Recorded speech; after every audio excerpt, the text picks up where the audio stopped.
Bah il était bien Jurassic World Dominion.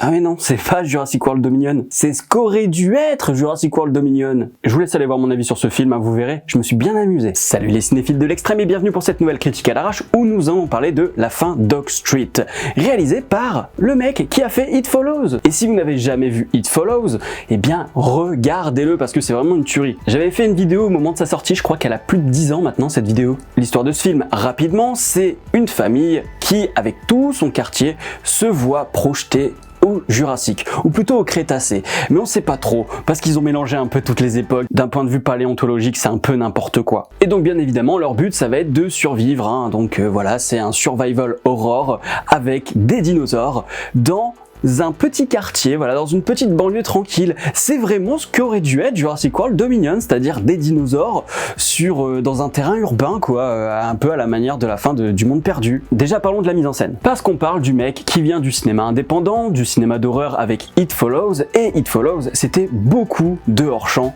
beaucoup de suggestions.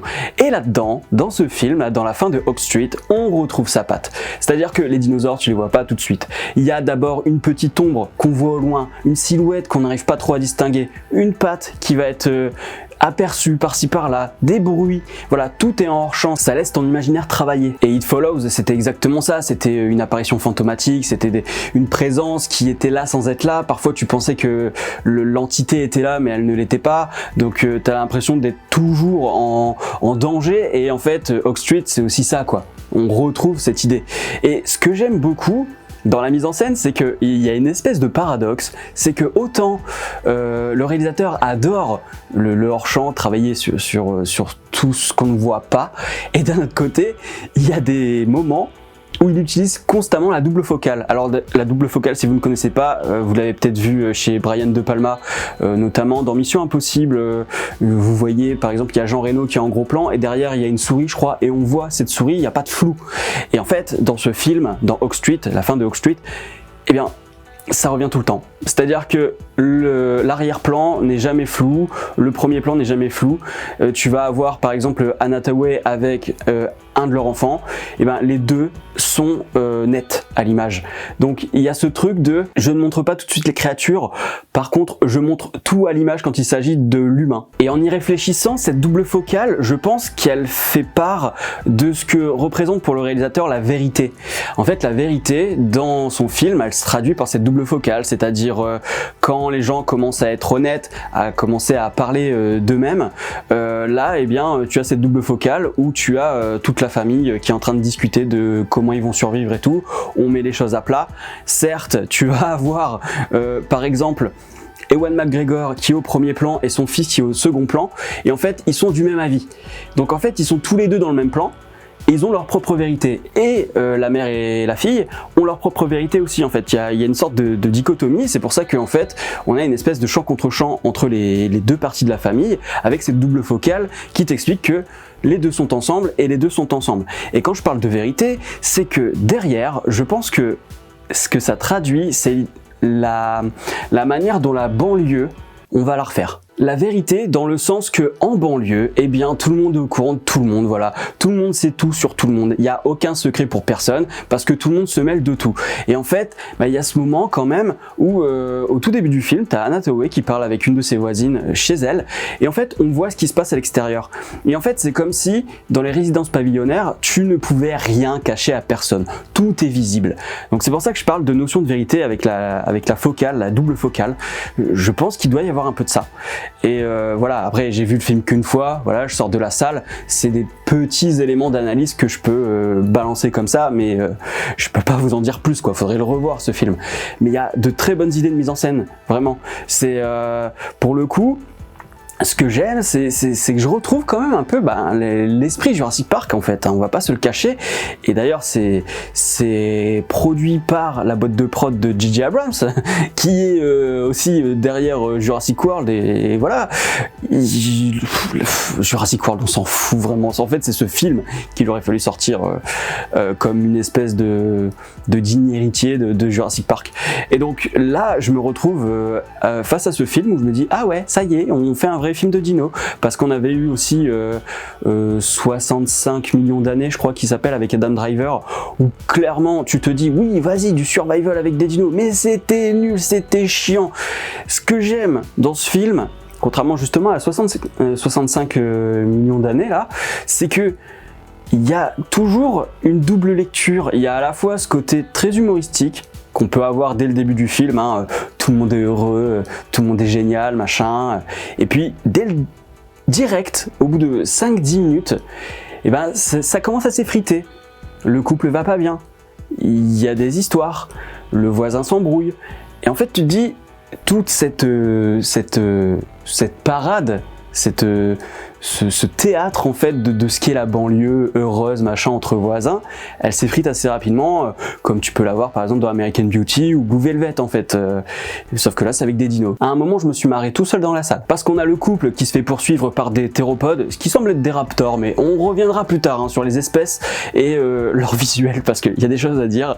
Je vais être pointilleux sur le côté un peu paléontologie, mais bref, en fait ils se font poursuivre et il y a une femme qui sort de chez elle, elle fait ouais, qu'est-ce qui se passe, elle se fait bouffer. Voilà, moi je me marre parce que ça, typiquement, c'est un truc drôle. Et d'un autre côté, tu vas avoir des trucs un peu plus hardcore où tu vas avoir un personnage qui se fait bouffer par des ptérosaures. Et là, c'est assez dégueulasse, quoi.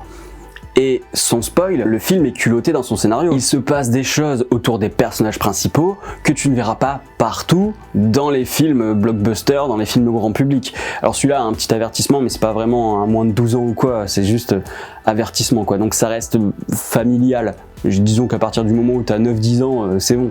Moi Jurassic Park, je l'ai vu, j'avais 7 piges, je trouve qu'il est un peu plus angoissant que ce film. Et donc ouais, il se passe des choses très hardcore pour les personnages principaux, et là où je regrette, c'est que vers la fin tu trouves toujours une solution au problème, tu vois, il y a une espèce de résolution d'un problème que tu pensais définitif, tu te dis bon d'accord, ok, pourquoi pas. Donc c'est le côté américain qui m'emmerde un peu, et je pense que le réalisateur c'est pas non plus sa came de base, parce que je rappelle qu'il vient du cinéma indépendant. Mais donc voilà, même dans l'écriture, je trouve que c'est cool. Il y a un bon travail sur la relation des personnages, la relation dans la famille. Évidemment, il y a des choses téléphonées hein, dans la mise en scène. Parfois, tu vas avoir un personnage qui est derrière une porte avec un fusil. Tu dis bon, tu sais que ce personnage-là, à un moment donné, il va faire quelque chose. Il va pas juste attendre là, sinon on nous l'aurait pas montré. Donc voilà.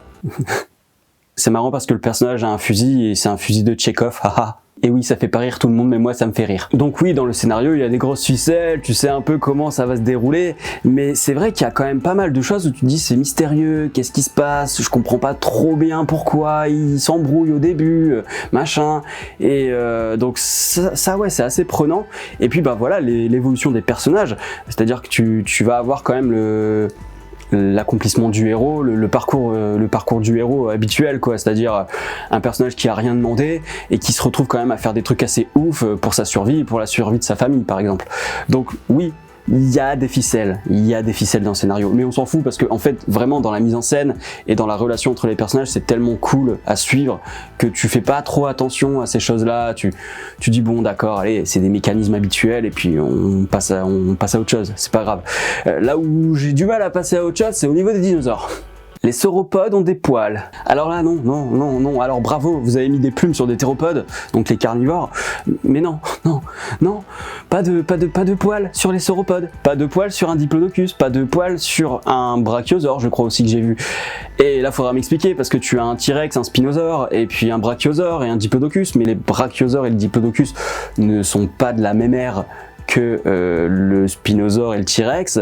Et dans Jurassic Park ça passe parce que tu te dis c'est des humains qui ont créé ces animaux, sauf que là non, on retourne dans le passé, donc on retourne à l'ère de ces animaux et t'as un mélange un peu de toutes les époques. Alors oui je sais c'est un film, c'est une fiction machin, mais quand tu t'intéresses un minimum à la paléontologie t'es là tu fais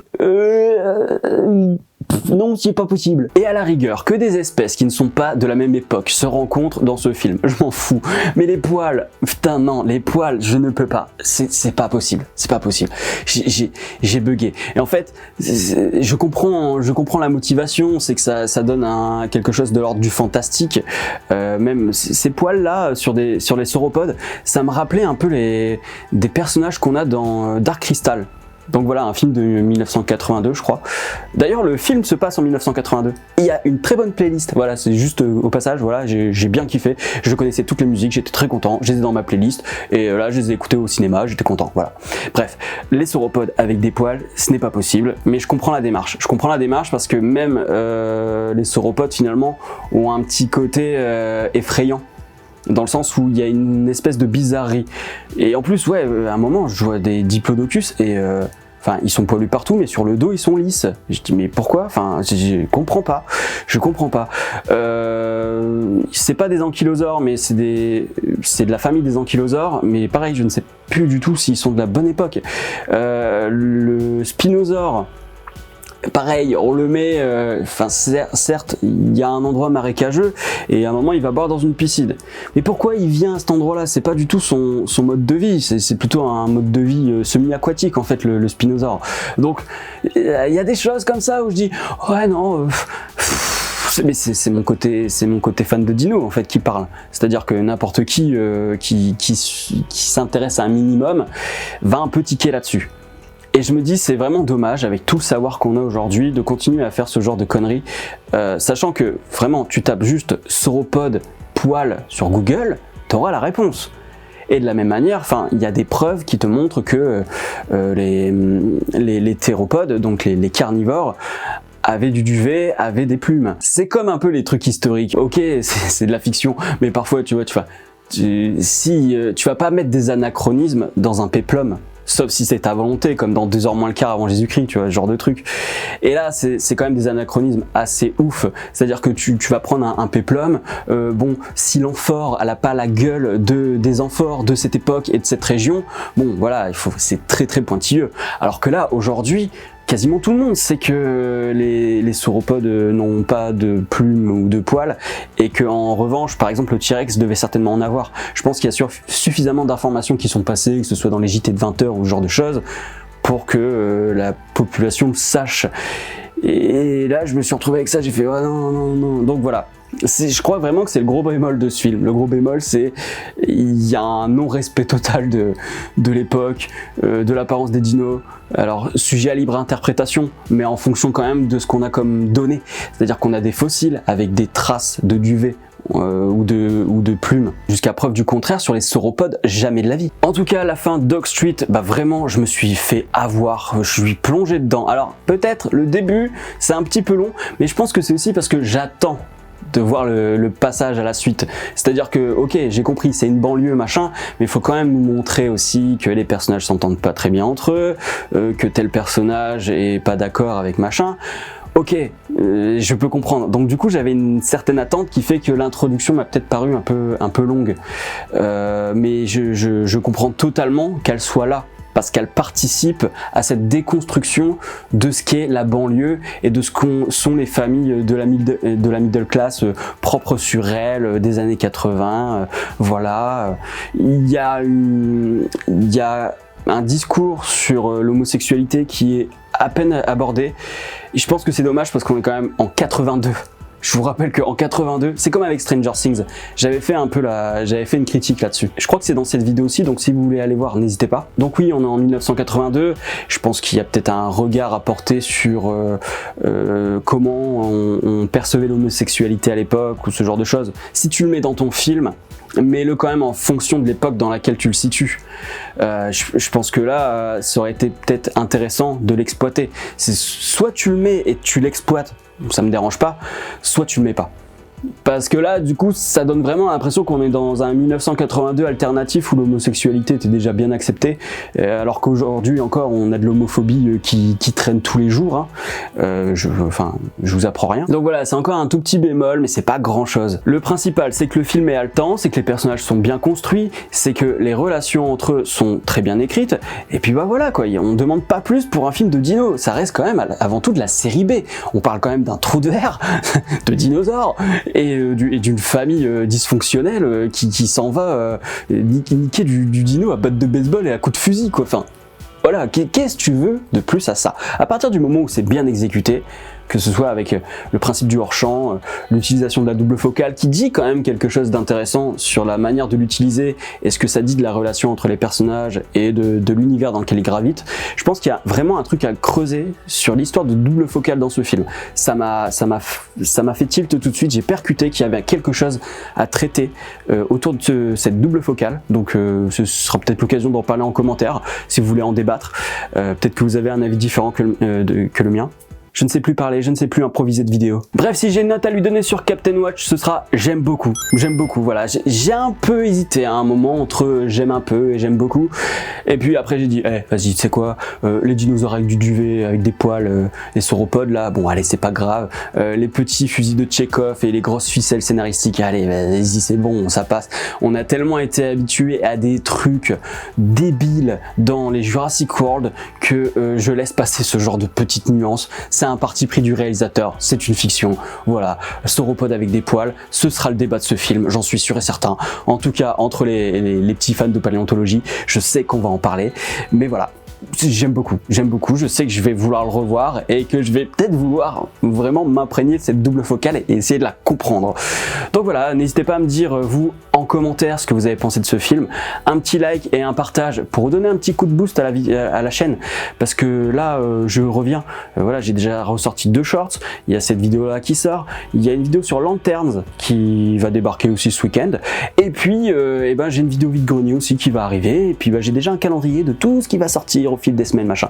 Je reviens en force, je suis chaud patate, voilà, même je me suis remis au sport, voilà, vous en foutez, mais je m'en fous, je le dis, voilà, là je suis en mode tryhard, en mode training montage Rocky 4, voilà. Donc n'hésitez pas, donnez de la force à la chaîne, et puis à cette vidéo. Quant à moi, je vous dis à la prochaine sur la toile, salut. J'ai parlé un peu vite quand même, hein, sur la fin.